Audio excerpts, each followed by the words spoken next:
a new tool to stop the hate.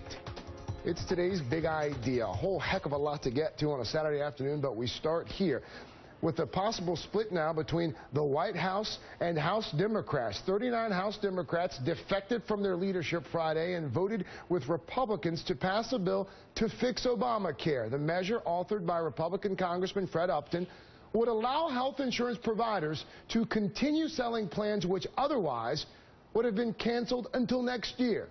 Democratic Congressman Steve Cohen from Tennessee voted no on that bill. Congressman, good to see you. First of all, let me just start with that vote. Why did you vote no?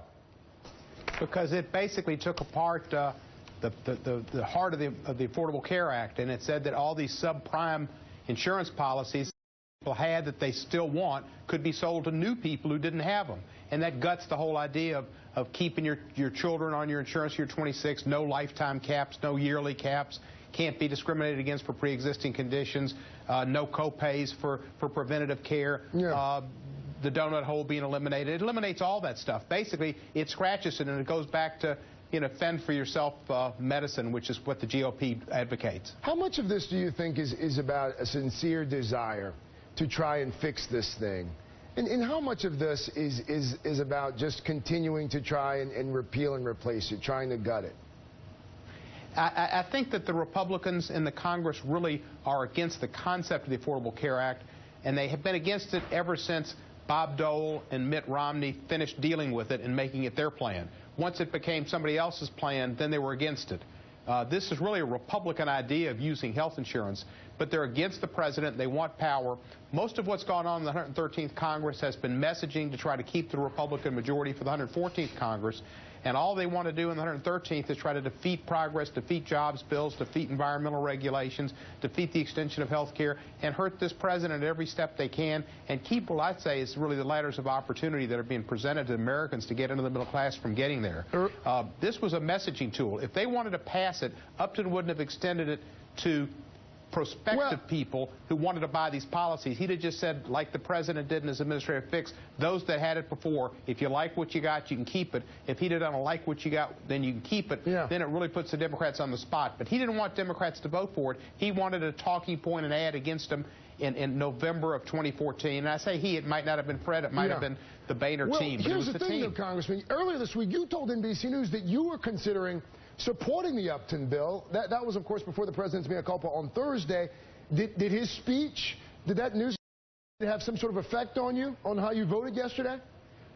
It had an effect, but to be honest, I was never going to vote for the Upton bill because it did go further. What I said is because of the Upton bill, we needed something with assurances that there was going to be some change and some response. The people in California particularly, and a lot of Californians on the Democratic side voted for the Upton bill because they've had a lot of people have their insurance canceled.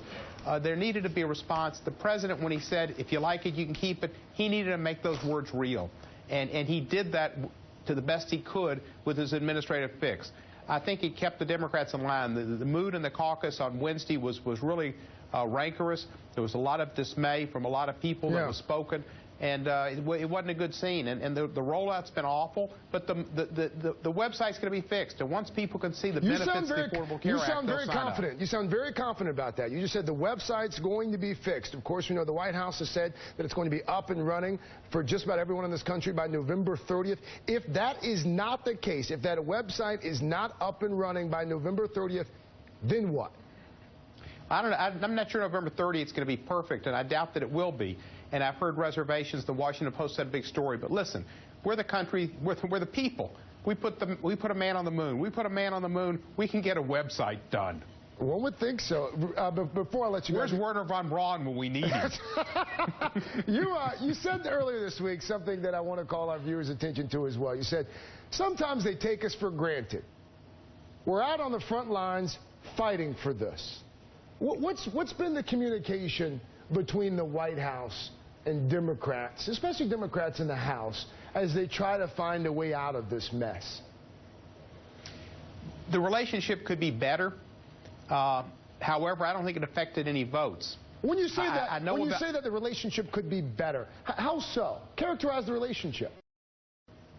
Well, it's pretty distant, and it's somewhat. It's just not warm and fuzzy. People were used to Bill Clinton. those that experienced him, and I've known him for a long time, and you know, Clinton's all over you, and he reaches out. The president has a different type of personality and a different perspective and a different way of dealing with issues. But like and I read about the Heilman and Halpern book and its allegations about the CBC. And I've heard CBC members make some comments about their relationship. But nevertheless, the CBC's been 100% for the president's programs.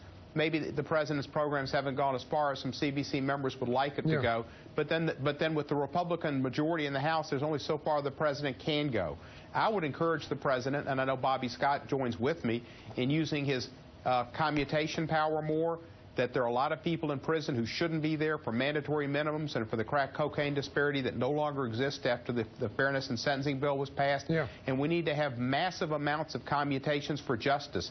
And that there's certain things the president can do on his own, like environmental regulations and actions of antitrust, and in commutations that could go further.